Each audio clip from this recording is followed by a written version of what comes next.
Soy Fernando Díaz Villanueva, hoy es 22 de abril de 2021 y esto es La Contracrónica.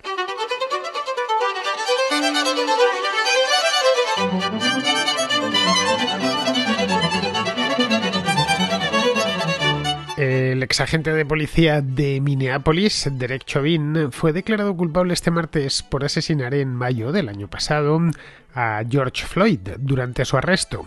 Son 3 cargos los que se le imputaban y de los 3 es culpable. Los 12 integrantes del jurado, un jurado popular de composición multirracial, señalaron que Chauvin es culpable, 1 de asesinato involuntario en segundo grado, 2 de asesinato en tercer grado y 3 de homicidio en segundo grado por la muerte de Floyd, cuando presionó con su rodilla al cuello de la víctima durante unos 9 minutos exactamente. La condena por homicidio involuntario en segundo grado es una pena de prisión no superior a los 40 años, mientras que la de asesinato en tercer grado le puede suponer otros 25 años, como máximo, eso sí. La última sentencia, la de por homicidio en segundo grado, no supera los 10 años, aunque esta trae aparejada una multa de $20.000. Bien, a falta de conocer la pena definitiva, que esa la tendrá que imponer el juez, todo indica que Derek Chauvin pasará muchos años en prisión. Eso sí, la sentencia es por supuesto apelable, así que esto podría durar todavía unos cuantos meses más. El juicio, que ha sido ampliamente seguido, tanto en Estados Unidos como en el extranjero, como en el resto del mundo, digo que ha sido ampliamente seguido porque yo lo he estado siguiendo y además se ha estado dando por internet en directo.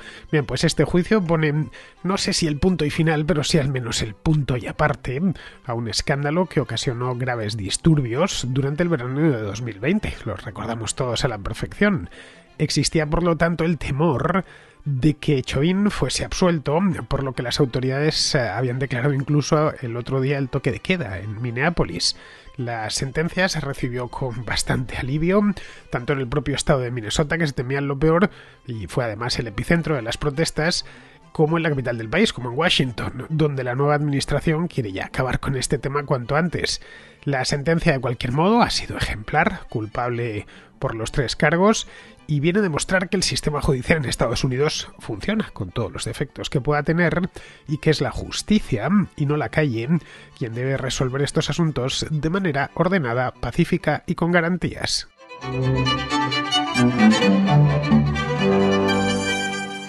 He estado estos días siguiendo el juicio de Derek Chauvin, empecé un poco a lo tonto siguiéndolo por internet y luego ya pues me enganché porque la verdad es que la historia tenía bastante morbo y luego era muy visual. He estado siguiendo a través de los periódicos estadounidenses, básicamente el Wall Street Journal y ya digo, me he terminado enganchando porque los estadounidenses dan espectáculo hasta cuando hacen juicios y además era todo completamente público. Bien, una de las cosas que más me han llamado la atención es cómo la ciudad de Minneapolis y otras como Washington, bueno, no solo, también Los Ángeles, en fin, las ciudades más grandes, Chicago, las más grandes de Estados Unidos, en definitiva, las que padecieron las violentas protestas del año pasado con motivo del asesinato de Floyd. Esas protestas las tenemos todos en la cabeza porque también se difundieron muchísimo a través de vídeos por las redes sociales. Bien, pues todas estas ciudades estaban estos últimos días, especialmente la semana pasada, sabiendo que el desenlace estaba próximo, estaban conteniendo la respiración. El lunes pasado Minneapolis estaba completamente tomada por la Guardia Nacional y por la policía en espera de que pasase cualquier cosa mala. Los comerciantes habían tapiado con tablones de madera los escaparates de sus comercios, etc. Vamos, en Minneapolis, según se podía ver en los vídeos, se podía, no sé cómo decirlo, cortar el aire con unas tijeras. La ciudad estaba incluso sometida a un toque de queda por temor a nuevos disturbios y sus correspondientes saqueos nocturnos. Estos disturbios además llegarían protestando por el asesinato, cosa que ya se hizo el año pasado, más por la injusticia. Luego, el caso podría haberse incendiado Estados Unidos de nuevo a lo largo de este mes de abril. Llamaba la atención, la verdad, porque Estados Unidos es un país muy grande y todos los días se celebran juicios por asesinato. Vamos, que esto no estaba pasando, no sé, en Andorra o en la República de San Marino, donde nunca sucede nada y si claro hay un asesinato un día, pues una vez al año, una vez cada 10 años, pues todo el paisito se pone en guardia y no piensa en otra cosa más que en ese asesinato. Pero no, además Estados Unidos tiene una tasa de homicidios muy alta, de las más altas del mundo desarrollado, así que llamaba bastante la atención esto. Bien, esto lleva a pensar, y a concluir que lo de Chauvin era mucho más que un juicio. La expectación era desde el primer momento, desde el día en que empezó el juicio, que fue hace poco, a principios de abril, que era altísima. Cuando se hizo público el veredicto, las puertas del juzgado de Minneapolis, pues estalló el júbilo. Se oían vítores, había gente levantando el puño y algunos incluso se pusieron a llorar. Había, eso sí, y esto en honor a la verdad, en las puertas del juzgado bastantes más policías y periodistas que manifestantes. Bien, como os decía, el juicio este ha durado 15 días, empezó a principios de mes, no sé si el día 2 o 3 de abril o algo más tarde, pero vamos, la primera semana de abril, eso seguro, y a pesar de que desfilaron un montón de testigos por el estrado, la verdad es que la prueba de cargo, el vídeo realizado con el teléfono el día de autos en el lugar del crimen, es una prueba que ha visto todo el mundo. Y cuando digo todo el mundo es todo el planeta Tierra. Todo el que ha querido verlo, yo lo he visto varias veces y lo vi además desde el pasado mes de mayo. Son imágenes que todos tenemos en la cabeza. El fiscal, de hecho, construyó todo su caso sobre ese mismo vídeo. Digamos que lo tenía bastante fácil el fiscal de esta historia. Vamos, no le hacía falta mucho más. En el vídeo, para quien no lo haya visto, que alguno habrá, obviamente, pero vamos, si no lo ha visto, le invito a que busque George Floyd en YouTube y automáticamente podrá verlo, no solo el vídeo principal, sino otros vídeos que, por supuesto, en el juicio se fueron pasando, pero todo el mundo sacó su teléfono y se puso a grabar. Pero bueno, hay uno que es el principal, que es el que empezó a distribuirse por Twitter, por Facebook y por todas las redes sociales, que apareció en los periódicos.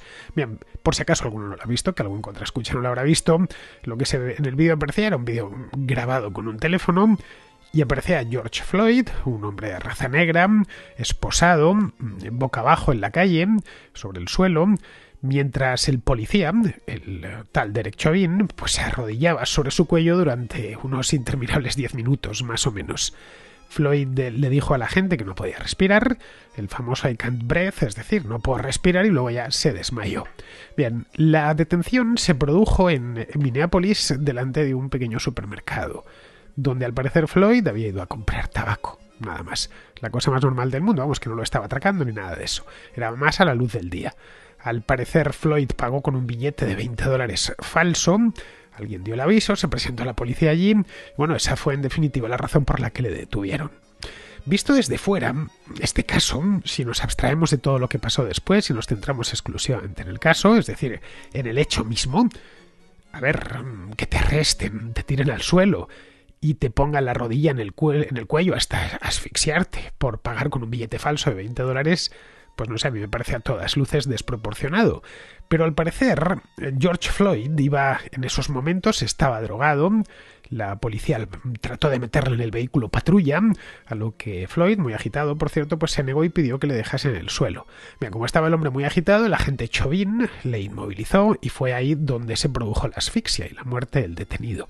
Esta manera a mí nunca me ha detenido la policía, así que no puedo decir cómo lo hacen en España o en cualquier otro lugar, porque nunca, y espero que nunca lo haga, jamás he cometido un delito.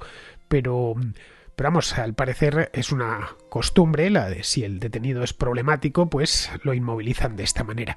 Vamos, que Floyd no era el primero al que le hacían estas cosas. Lo único que hubo un fallo a partir de cierto punto en el que el agente de policía no vio que se estaba muriendo su propio detenido. Bien, el hecho es que este hombre murió. Y a partir de ahí pues ya la cosa se volvió loca, como bien sabemos. Dejó de ser un simple caso de brutalidad policial para convertirse pues en una de las grandes noticias de principios del verano pasado.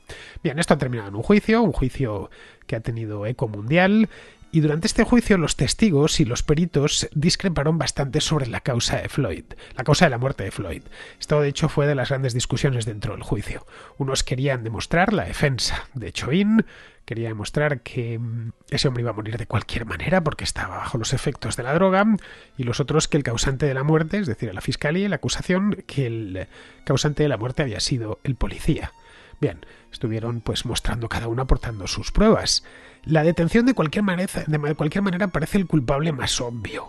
Pero claro, la defensa del policía señaló probándolo obviamente, que Floyd padecía ya previamente una enfermedad cardíaca y que recientemente, poco antes de la detención, había consumido dos drogas. Había consumido fentanilo y metanfetaminas, que al parecer pueden interferir con la función cardiopulmonar. Y por lo tanto, pues estaba ya, que le hiciesen lo que le hiciesen, el hombre estaba a punto de palmarla, vamos. Bien, evidentemente, por muy drogado que fuese, nunca hubiera fallecido, de no ser porque Chauvin le puso la rodilla en el cuello y la mantuvo ahí durante 10 minutos. Vamos, muchos más de los necesarios, porque si bien Floyd opuso resistencia al principio, y eso quedó demostrado, luego ya quedó muy debilitado, no hacía falta que nadie le pusiese una rodilla encima, pero vamos, Chauvin le seguía reteniendo con la rodilla. Bien, todo esto le ha valido a Chauvin una triple condena que parece justa a la vista de lo que todos pudimos contemplar en el vídeo. El cargo más grave es el de asesinato, el asesinato involuntario no intencional, que llaman en Estados Unidos en segundo grado, que se pena con una condena máxima de 40 años. Digo, máxima, que podría ser muy inferior. Eso sí, hay que tener en cuenta que Derek Chauvin no tiene antecedentes penales, era un oficial de policía veterano, creo que lleva 20 años en el cuerpo, así que esto ya, solo por este hecho, podría quedar reducido sustancialmente. La condena estoy hablando. Luego otra cosa será lo que termine cumpliendo en la cárcel, que eso ya, pues, sobre eso recaerá el buen comportamiento, etcétera. Los policías que estaban allí, él no estaba solo, tenía otros 3 compañeros, habían llegado creo que dos vehículos patrulla, también están acusados. No de asesinato, eso sí, pero sí de ayudar y de incitar a Chauvin. Bien, a estos 3 todavía no se les ha juzgado, creo que lo harán el próximo mes de agosto, así que la cosa todavía puede durar unos cuantos meses más. Pero vamos, este no era un caso de abusos policiales cualquiera, esa es la verdad. Yo en circunstancias normales no me preocupo de seguir a través de internet y de la televisión cuando la policía en una ciudad de Estados Unidos perdida la mano de Dios, como es el caso de Minneapolis, pues asesina a un detenido. Estas cosas suceden simplemente. Pasan con cierta frecuencia y lo cierto, como os comentaba aquí en la Contracrónica el año pasado, cuando hablé por primera vez de este asunto, no suelen ir más allá de la prensa local. En este caso, pues de los periódicos de Minneapolis, como mucho el estado de Minnesota, las televisiones locales, etc. Claro, de no haber sido por la que se armó después en todo el país. Bueno, en todo el país y en parte del mundo. Hubo manifestaciones en Europa, en Madrid, se convocó una manifestación en la Puerta del Sol, esto creo que fue a principios de junio. Vamos, y no una manifestación en la que fuesen 3 o 4, que estuvieron, no sé si 2 o 3.000 personas. Bien, pues si no fuese por toda esta que se armó en medio mundo, nadie fuera de Minneapolis conocería este caso. Esta es la verdad. Tanto el juez como los fiscales se han encontrado con una presión considerable por parte de la opinión pública para que esto se saldase con una condena ejemplar. El jurado, que como he dicho antes era de composición multirracial, para que no se les acusase de que era un jurado de blancos, tampoco ha sido ajeno a la presión. Vale, es cierto que han estado aislados durante las deliberaciones, pero no dejan de ser gente de allí. Vamos, aunque hubieran escogido el jurado entre distintos países del mundo, tampoco hubieran estado completamente aislados. Tendrían que haber sido a la selva amazónica para encontrar a alguien que no conociese el caso de Floyd. El juicio además se transmitió por televisión y por internet en directo para millones de espectadores. Y todo, por supuesto, en una atmósfera emocionalmente muy cargada.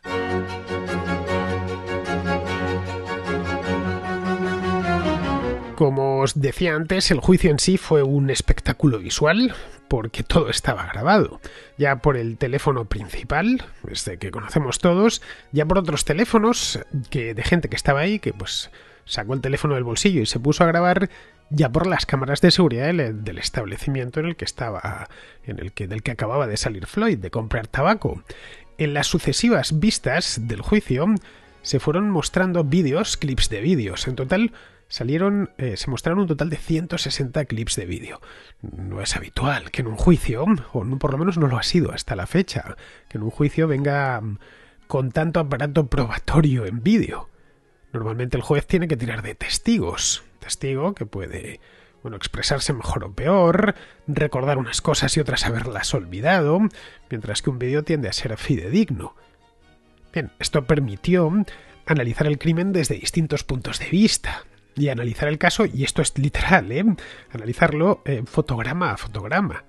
Vamos, fue toda una demostración este juicio de Floyd, ha sido toda una demostración porque acaba de terminar, y ya digo que no ha terminado del todo, y se volverán a pasar estos vídeos durante el juicio a los otros 3 policías, de cómo vivimos rodeados de cámaras y de micrófonos por todas partes. Es decir, en cualquier lugar donde estemos, no importa, aparte del micrófono y la cámara que llevamos nosotros en el bolsillo dentro de nuestro teléfono, es que todos los que nos rodean tienen cámaras de alta definición y micrófonos muy sensibles en sus bolsillos. Esto habría que sumarle las cámaras de vigilancia que hay por todas partes en las ciudades y que no son como esas cámaras de vigilancia de los años 80 o 90, sin audio y en blanco y negro con una resolución muy bajita. Ahora son cámaras en color conectadas a sistemas en red, en algunos casos incluso con reconocimiento facial, y que lo graban todo. Este mismo caso hace solo 20 años, no sé, a finales de los 90, principios de este siglo, hubiese contado tan solo con los testimonios de los testigos y poquito más, bueno, a lo sumo con la grabación en baja calidad, en blanco y negro, y sin audio, por supuesto, de la cámara de seguridad del supermercado. Es todo lo que hubiese podido valorar el jurado. Nunca hubiésemos escuchado, por ejemplo, eso de I can't breathe, es decir, lo del no puedo respirar, que se ha terminado convirtiendo en el lema de Black Lives Matter. En mi barrio en Madrid hay gente que lleva mascarillas con ese lema. Y no una ni dos, he visto un montón. Es decir, una frase pronunciada por un tipo el 25 de mayo de 2020 en una calle de Minneapolis. Y todo gracias a ese vídeo grabado con ese teléfono móvil. El efecto acumulativo de tener tantos ángulos de cámara es que el jurado y el mundo entero vieron morir durante el juicio a George Floyd una y otra vez. Y así durante 2 semanas. Vamos, el jurado lo tuvo tan claro que no le hizo falta 2 semanas ni una. Fue rapidísimo a la hora de deliberar y pronunciarse. En solo 10 horas lo tenían claro y le declararon culpable por los 3 cargos. De cualquier modo, en este caso, no se juzgaba solo a Derek Chauvin. Esto es importante remarcarlo. Se estaba juzgando, además del hecho mismo, del delito mismo cometido en esa calle de Minneapolis, se estaba juzgando un procedimiento de detención que es común en Estados Unidos. Son centenares los sospechosos de un delito a quienes la policía les reduce colocándoles sobre el suelo, inmovilizados boca abajo. Es una posición anatómica que se conoce como decúbito prono. Floyd no fue el primero en morir durante la detención, ni mucho menos. Pero ninguna otra muerte durante un arresto, en el que el detenido había sido colocado en decúbito prono, condujo ni al escándalo que ocasionó esto, lo de Floyd, ni a los cargos que han imputado a Derek Chauvin. Por descontado, ninguna de esas detenciones con resultado de muerte ha terminado en una condena penal como la de Chauvin. Otros casos de brutalidad policial, por inmovilizaciones en decúbito prono estoy hablando, es decir, casos si no iguales, si al menos similares a este de Floyd, se habían producido en el pasado, pero casi siempre terminaban en negociaciones, por lo general extrajudiciales o judiciales, pero sin llegar a juicio, entre los familiares del detenido y las autoridades. De ahí por lo general no pasaba la cosa. Pero esta vez ha sido diferente, porque se estaba juzgando algo más, bastante más, que una simple detención con resultado de muerte. Aquí, claro, habría que hacerse una pregunta, que es la que me hacía yo la semana pasada mientras me veía las sesiones del juicio. La pregunta es la siguiente. ¿Qué hubiese pasado si el jurado hubiese absuelto a Chauvin? O bueno, no vamos a ir tan lejos, que eso es directamente impensable, pero ¿qué hubiese pasado si el jurado lo hubiera declarado culpable solo de un cargo, del cargo de homicidio, que es un cargo menor? Los políticos de Estados Unidos yo creo que ya estaban preparados para algo así. Y la reacción hubiera sido bastante violenta. En Minnesota, el gobernador del estado, que se llama Tim Walz, llamó a a los soldados de la Guardia Nacional. Y como os decía, en Minneapolis, el centro de la ciudad, el downtown, estaba blindado. Habían tapiado las ventanas con tablones y se preparaban, pues para protestas masivas, seguidas de saqueos como las que vimos el año pasado, después de la muerte de Floyd. La tensión en Minneapolis, de hecho, estaba estos últimos días a flor de piel. Tras la muerte de otro hombre negro, un tipo llamado Daunte Wright, el pasado 11 de abril. A este mucho más joven, tenía solo 20 años, le disparó una mujer policía. Wright al parecer estaba en busca y captura, le detuvieron en un control, discutió con la oficial de policía y le disparó en el pecho. Al parecer tenía la intención esta mujer de usar un taser, pero se equivocó y le disparó con la pistola. El otro salió conduciendo y ya al final se murió mientras escapaba. Luego, unos días antes, a finales de marzo, en Chicago, en Minneapolis, que tampoco es que esté muy lejos, un niño de 13 años, hispano, llamado Adam Toledo, fue disparado en un callejón cuando huía desarmado de la policía. En fin, que la cosa estaba, no sé cómo decirlo, muy caliente, y era mucho lo que se despachaba en el juicio de Minneapolis contra Chauvin. Bien, a partir de aquí, yo creo que sería bueno, bastante bueno, pensar que todo esto debería, por lo menos, provocar una reflexión entre aquellos que han explotado el asesinato de Floyd con fines políticos a lo largo de los últimos meses, de casi un año, porque esto sucedió hace casi un año, 11 meses. Pero probablemente no sucederá. Estoy convencido. Incluso después de la sentencia, algunos comentaristas televisivos, que aplauden al jurado ahora mismo y se rompen las manos aplaudiendo, insisten que el veredicto del jurado ha venido dictado desde la calle, que sin esas protestas este veredicto no sería como es. Y no es así. A Chauvin le ha condenado un jurado que ha valorado unos hechos debidamente contrastados, unas pruebas, no las manifestaciones callejeras del año pasado. De ser como dicen estos comentaristas tan convencidos, si realmente creen que solo el caos en la calle puede ocasionar sentencias condenatorias, pero eso es un peligrosísimo precedente. Es decir, lo único que va a ser es la antesala de muchísimos más problemas. Es decir, si los jurados van a tener que estar pendientes de cuántos automóviles incendiados o cuántos comercios saqueados hay en la calle o cuánta gente sale a las manifestaciones, pues mal asunto, porque en ese caso podría ser que se terminase condenando a inocentes. Luego, en este punto, Joe Biden ha sido de poca ayuda, la verdad. A pesar de las súplicas que hizo durante su investidura en enero de que hacía falta unidad y que Estados Unidos se tenía que curar, etc. El martes, antes justo de la lectura de la sentencia, Biden dijo que estaba rezando, y esto es literal, estaba rezando para que el jurado llegase al veredicto correcto. Para luego ya rematar diciendo que la evidencia era abrumadora. La evidencia de culpabilidad, ¿se entiende? Bien, Joe Biden a título personal puede pensar lo que quiera, igual que yo. Pero como presidente debe mantenerse al margen. Es una interferencia escandalosa en la administración de justicia. Aunque el jurado estaba aislado para deliberar, es posible que sus comentarios, pudiesen haberles llegado. De ser así, si quedase demostrado, podría incluso anularse el juicio, porque los miembros del jurado tienen que deliberar de forma independiente y sin presiones de ningún tipo, y por supuesto sin la presión del presidente de Estados Unidos. El caso de cualquier modo no ha terminado. Los compañeros de Chauvin serán, como os decía antes, juzgados en agosto, y bien, a Chauvin le queda la opción de recurrir la sentencia. Así que no podemos aún despedirnos del caso Floyd.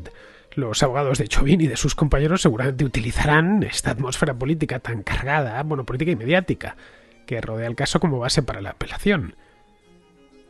Y ya que los activistas callejeros no se van a detener, sería oportuno que los políticos y los medios de comunicación, calmen un poco los ánimos y sobre todo que eviten inflamarlos. La sentencia ha demostrado que el sistema legal en Estados Unidos no es intrínsecamente racista, y que un oficial de policía que se excedió puede ser declarado culpable, si se presentan las pruebas oportunas.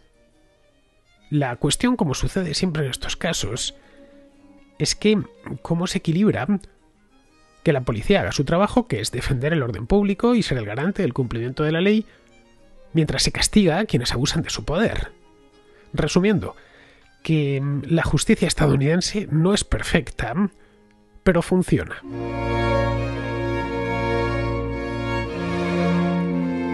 Vamos con la contrarréplica, empezamos con Edmundo, que nos habla de un sector que ha prosperado mucho con esto de la pandemia, el de los instrumentos astronómicos. Quería comentarte a raíz de un programa que hiciste la semana pasada sobre los negocios que subieron muchísimo en sus ventas y los que tenían, pues que estuvieron de capa caída. Mencionaste Amazon y las ventas de comida, entregas a la casa, etcétera. Se me ocurrió mencionarte, solo para una curiosidad o para tu base de datos personal tuya, un rubro que particularmente elevó sus ventas hartísimo y tanto así que aún hoy tienen retrasos en su entrega entre 6 meses y 9 meses, es el rubro de los telescopios. Yo soy aficionado a la astronomía y entre las conversaciones que he tenido con otros aficionados, pues la gente se ha quedado en su casa, no puede salir, no tiene nada que hacer y si te gusta la astronomía, pues te compras un telescopio. Entonces este artículo subió muchísimo su demanda, tanto así como te digo que tienen un retraso de entregas de entre 6 meses y 9 meses. Te lo quería comentar por ser un poquito curioso. Muchas gracias por tus programas, te felicito y pues siempre nos acompañas a mí y a todos los cientos de miles de contraescuchas. Gracias, Fernando, un abrazo. Buenas noches. Pues no tenía ni idea, Edmundo, de que los fabricantes de telescopios habían vendido tanto en este último año. Bueno, como los telescopios incorporan ópticas muy sofisticadas, supongo que a la industria óptica le habrá servido para compensar la caída en ventas de las cámaras de fotos y los objetivos fotográficos, que el año pasado, según tengo entendido, cayeron en picado porque no se podía salir de casa y, claro, no se pueden utilizar. Bueno, la crisis entre los fabricantes de cámaras ya venía de antes, pero el año pasado fue a peor. Otro de los negocios que en 2020 rompieron todos los récords fue el de las bicicletas. Sí, el de las bicicletas. La explosión se produjo con motivo del desconfinamiento y ya la fiebre ciclista pues duró todo el verano. Vamos, era imposible entrar en las tiendas y se agotaban los modelos. No había manera, por ejemplo, de encontrar algunas piezas. Andaba yo con miedo de pinchar y tener que cambiar la cubierta y que no fuese, luego no la encontrase, en fin. Al parecer con los confinamientos, pues los fabricantes y los distribuidores de bicicletas cancelaron los pedidos que tenían pensando, claro, que se los iban a comer. Y luego ya en mayo, cuando nos soltaron, observaron la avalancha de clientes, por lo que tuvieron que hacer de nuevo esos pedidos y ponerse a la cola, y eso pues creó un cuello de botella. El problema creo que no ha remitido aún, está de las bicicletas, no sé el de los telescopios. La semana pasada estuve en Calmera, que es una tienda de Madrid, que de la que yo soy cliente, para que me actualizasen el firmware de la batería de la bici y me comentaba el dependiente que le siguen llegando con cuentagotas las bicicletas. Y ojo, hace ya casi un año el desconfinamiento. Bien, vamos ahora con Carlos, que vive en el Reino Unido y que nos comenta la situación de la vacuna de AstraZeneca en aquel país. Hola Fernando, enhorabuena por tu programa, lo sigo desde que comenzó. Yo soy otro expatriado en el Reino Unido, donde me vine cuando España iba bien, son ya 20 años. Y quería comentar un par de puntos. El primero es que a través de grupos de WhatsApp con compañeros de profesión he seguido su opinión acerca de las vacunas, ¿no? Y en general de la población española. Y me pareció muy curioso la forma en la que en un principio las vacunas de ARN mensajero eran el colmo de todos los males, porque era una tecnología nueva y desconocida, y ahora a través del tema político que tú ya has comentado muy extensamente y desde mi punto de vista de forma muy acertada, la de AstraZeneca. Mi percepción aquí en el Reino Unido de la AstraZeneca, ya me he vacunado de la primera dosis. La mayoría de la población quiere vacunarse para irse de vacaciones, para seguir con su vida normal. Los efectos secundarios aquí en la Inglaterra del Norte no se han visto, digamos, en la población muy muy claros. La gente simplemente su prioridad es vacunarse. La otra noticia que quería comentar a colación de la noticia de Greta Thunberg es que, bueno, en la BBC había una noticia ayer en la que se reunió o tuvo, digamos, una entrevista con David Attenborough, el científico o presentador, digamos, divulgador científico. La verdad es que cuando miras la hemeroteca, no hace mucho que David Attenborough cuestionaba el sistema capitalista. Y lamentablemente no me sorprende que se haya reunido con Greta Thunberg porque sus magníficos documentales se han convertido ahora en una serie de, digamos, soflamas políticas siguiendo la cuerda del lobby del cambio climático, digamos. Bueno, enhorabuena por el programa de nuevo. Soy un fan de la contrahistoria. Sigue así y mucha suerte. En el Reino Unido, Carlos, no se desató la campaña contra esa empresa, entre otras cosas porque es británica o anglo-sueca, pero vamos, su sede central está en Inglaterra. Allí además el gobierno no podía diluir su responsabilidad de la Comisión Europea, como han hecho otros gobiernos europeos. Y lo tenían que hacer bien, porque era la primera gran decisión que iban a tomar tras la salida de la Unión Europea y tenían que demostrar que podían estar solos, ¿no? Vamos, que se jugaban bastante en ello. Luego también se junta el hecho, no debidamente valorado, de que los británicos han vivido semiconfinados hasta hace unos días, desde diciembre hasta creo que fue el 12 o el 13 de abril. Así que todos andaban con urgencia de vacunarse cuanto antes y de poner fin a esto. Vamos, lo normal. Si hace un año, en abril de 2020, nos dicen que la vacuna está lista y que vayamos a vacunarnos, hubiera habido colas para vacunarse. Bien, vamos ahora con Lorena, que está en Estados Unidos, que se ha vacunado ya, de la de Moderna concretamente, y nos cuenta lo siguiente. Muy buenas, Fernando y todos los contraescuchas. Simplemente quería compartir mi experiencia con la vacunación para si en cierto modo puedo aportar mi granito de arena para que la gente deje esa desconfianza y animar a la gente a que se vacune. Yo vivo en Estados Unidos y por tanto me he vacunado aquí. Ya tengo las 2 dosis, me pusieron Moderna y nada, simplemente en cuanto a efectos secundarios, la primera dosis solo me dolió un poco el brazo, en la segunda dosis sí que lo pasé un poco peor, tuve dolor de cuerpo como si me hubieran dado una paliza, pero vamos, nada por lo que preocuparse, en 24 horas se me pasó todo. Y luego también me gustaría describir un poco cómo es aquí, cómo está el sistema de vacunación. En enero, a finales de diciembre y principios de enero, abrieron varias estaciones, varias fueron en hospitales y abrieron una superestación en el parking del estadio de béisbol.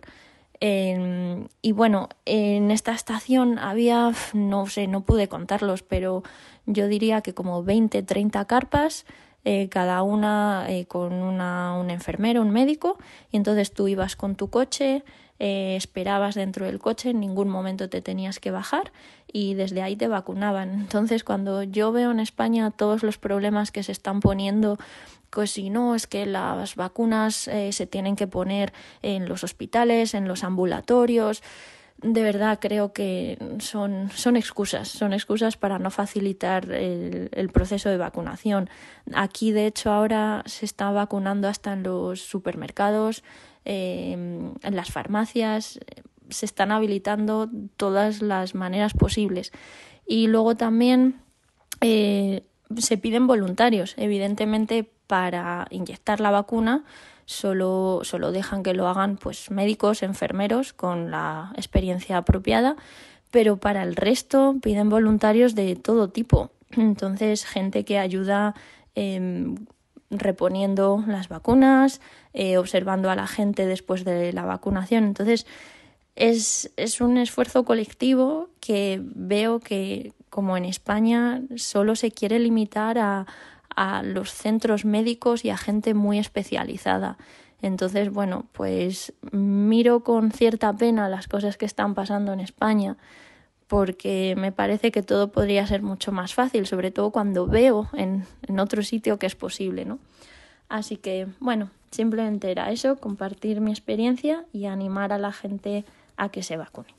Un saludo. Bueno, a mí si me dará a elegir prefiero la de Janssen porque solo necesita una dosis y así me ahorro un pinchazo, lo que supone pues ya quitarse la mitad del sufrimiento. Luego respecto a la vacunación en sí, en España y en Europa, en Europa en general, la Unión Europea por lo menos, el problema es que no hay dosis, Lorena, no hay dosis suficientes, han entrado de manera muy lenta y las pocas disponibles se han administrado en hospitales y ambulatorios. De haberse tenido que racionar, nunca mejor dicho, se están racionando. De haber tenido abundancia de dosis desde el principio, pues sí, podrían haberse puesto en otros lugares, como las farmacias, por ejemplo. Pero mira, tengo los datos delante, ¿eh? A día de hoy solo han llegado a España 13 millones de dosis. Ojo, en casi 4 meses, ¿eh? Porque las primeras llegaron a finales de diciembre. Es decir, esto me sale a unas 100.000 al día de promedio. Caray, eso es muy poco para un país de 47 millones de habitantes. A lo largo del mes de abril las entregas han aumentado y también lo ha hecho la vacunación. Pero vamos, que todavía vamos muy por detrás de lo previsto. Mira, ayer tengo el dato delante, el 20,3% de la población en España ya había recibido la primera dosis, que no está mal, es 1 de cada 5, y el 7,2% la pauta completa.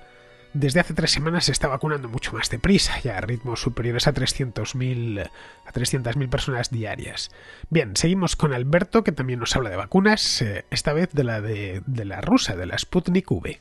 Hola, muy buenas, Fernando. ¿Qué tal? Pues nada, en primer lugar me gustaría darte la enhorabuena por tu programa. Me parece un programa magnífico y espero que sigas haciendo Contacrónicas por mucho tiempo. Dicho esto, simplemente quería hacer un breve añadido a tu Contacrónica del otro día que hiciste sobre la vacuna Sputnik V, la vacuna rusa. Para ello te traigo un ejemplo personal de primera mano, que es el caso de mi pareja, que es de nacionalidad rusa. El motivo por el que grabo este audio es porque me sorprendió mucho el dato que diste el otro día de que la producción de vacunas en Rusia no era suficiente para abastecer la demanda nacional ni tampoco para exportarla. Pues este dato choca mucho con la realidad que ha vivido mi pareja. Mi pareja tiene 29 años, una persona sana y no forma parte de ningún grupo de riesgo. Vive en España, pero a principios de abril decidió marcharse a Rusia, 1 mes y medio, para pasarlo con la familia. Y ya de paso, pues intentar vacunarse con la vacuna Sputnik. Y bueno, ella vive en una zona del sur de Rusia, una zona que no forma parte de ningún núcleo poblacional, digamos, importante como puede ser Moscú o San Petersburgo. La ciudad más cercana es Krasnodar, es en la zona de Kubán, cerca de Crimea. Ella vive en un pueblo de apenas 4.000 habitantes y los pueblos allí son como aldeas, no son como los pueblos de aquí. El caso es que el proceso de vacunación en su caso ha sido muy fácil. Simplemente se acercó al centro de salud más cercano, cogió cita y le pusieron la vacuna. Así de fácil. Fue este lunes, le dijeron que no tenía existencias, pero que tendrían más en los días siguientes y nada, este jueves ha ido y le han puesto la primera dosis de la vacuna. Ya en 20 días le pondrán la segunda. Este hecho me ha chocado mucho porque escuché el dato de que la producción no era suficiente para abastecer esa demanda nacional, pero mi pareja con 29 años, sin formar parte de ningún grupo de riesgo y sin ni siquiera vivir en ese país, pues se ha vacunado en apenas 10 días en Rusia sin ningún problema. Y lo más curioso es que, según me dice, en ese centro de salud hay existencias de sobra para toda la población. Y aquí es donde viene el caso que quiero comentar de por qué quizás la vacuna rusa, el ritmo de vacunación en Rusia va tan lento. Yo creo que ahí se lo están tomando, la campaña de vacunación se está haciendo de una manera más pasiva que activa. Aquí en España es más activo, estamos intentando vacunar y estamos haciendo esfuerzos por vacunar a la mayor parte de la población. Allí es algo como más activo y también como más pasivo, porque la gente siempre desde el comienzo lo ha vivido con mucho escepticismo. El tema del coronavirus. Traigo el caso de los padres de mi pareja que, a pesar de tener 60 años, no quieren vacunarse. Y otros vecinos del pueblo, pues supongo que tampoco, pero vacunas en ese centro de salud hay. Y el proceso de vacunación, en el caso de mi pareja, ha sido muy, muy fácil. Apenas en 10 días allí ha conseguido ponerse la primera dosis. Así que simplemente pues quería hacer este comentario, este añadido, porque creo que es interesante para analizar la situación. Y en mi caso, desde la perspectiva, desde lo que yo veo, pues que creo también que el problema de la lentitud del proceso de vacunación en Rusia es más de índole social y de escepticismo en torno al virus que de una falta de producción de vacunas. Porque este ejemplo que te he comentado choca un poco contra eso. Pues nada, era simplemente porque creo que era un dato importante e interesante. Así que nada. Me despido y bueno, darte la enhorabuena de nuevo por tu programa y muchas gracias por escucharme. Adiós. El dato que di ese día, Alberto, fue que se habían fabricado 25 millones de dosis de Sputnik V. Supongo que ya a estas alturas eran algunas más. Pero vamos, son datos del propio Instituto Gamaleya, según puede observar. 25 millones de dosis para un país de 150 millones de habitantes como es Rusia, pues es muy poco. Piensa que una parte se han ido al extranjero, además. Si nos fijamos en la tasa de vacunación en Rusia, van muy lentos. Ayer solo el 7% de la población había recibido la primera dosis frente al 20% de España, que acabo de comentar, el 18% de Francia, estoy mirándolo ahora, o el 50% del Reino Unido. Sí, he leído por ahí que en Rusia hay mucha gente que no se la quiere poner, pero no tanto porque no crean en la vacuna, vamos, que no crean en que la vacuna sea efectiva, que lo creen, como porque no les preocupa demasiado el coronavirus, tal y como nos cuentas. Pero claro, esto tiene su explicación, ¿eh? Si miras la incidencia de COVID en Rusia, verás que donde ha pegado con fuerza es en San Petersburgo y Moscú. Del millón de casos activos que hay ahora mismo en Rusia, en estas dos regiones, San Petersburgo y Moscú, se concentra el 70% de los casos. En San Petersburgo hay casi medio millón y en Moscú 250.000. Luego los 300.000 restantes están ya en el resto de Rusia, que es un país, como bien sabes, inmenso y con una densidad de población muy baja. Esa es seguramente la razón por la que tiene una incidencia tan baja y claro, para quererte vacunar hay que haber visto antes los efectos de la enfermedad y no que te los hayan contado. Hay otros países como Nueva Zelanda donde también la tasa de vacunación es muy baja, pero es que ahí lo mismo, la incidencia es bajísima. Bien, vamos ahora ya a terminar, vamos con Pizarro, que nos habla de las elecciones del Perú. La política peruana ha sido hasta ahora corrupción, mentiras y juego sucio sin importar para ello ideología o carácter personal. Por lo que los peruanos no sabrán a ciencia cierta quién será el siguiente presidente, pero no albergan dudas sobre si tendrá escándalos de corrupción, o sobre si incumplirá sus promesas, o sobre si utilizará el cargo contra la oposición. Y tienen muy pocas dudas sobre si acabará a la fuga o encarcelado. El país se parte en dos para elegir una calamidad, que hermanará a todos en el padecimiento de su incompetencia y bribonería. En esta ocasión se trata de elegir entre la hija del dictador y el sindicalista bolivariano cristiano. Ninguno de los dos sabe cómo ayudar a su país, por más que lo griten. Ninguno de los dos sabe cómo controlar a la riada de sobornables e indecorosos de sus partidos, por mucho que lo griten, y ninguno de los dos tiene nociones acerca del respeto institucional, por mucho que lo griten. En breve, un nuevo presidente y la misma ciénaga. Un cordial saludo de Pizarro. Y con esto, queridos amigos, terminamos la contracrónica de hoy. Mañana, ya sabéis, tenemos contrahistoria. Hasta mañana, amigos.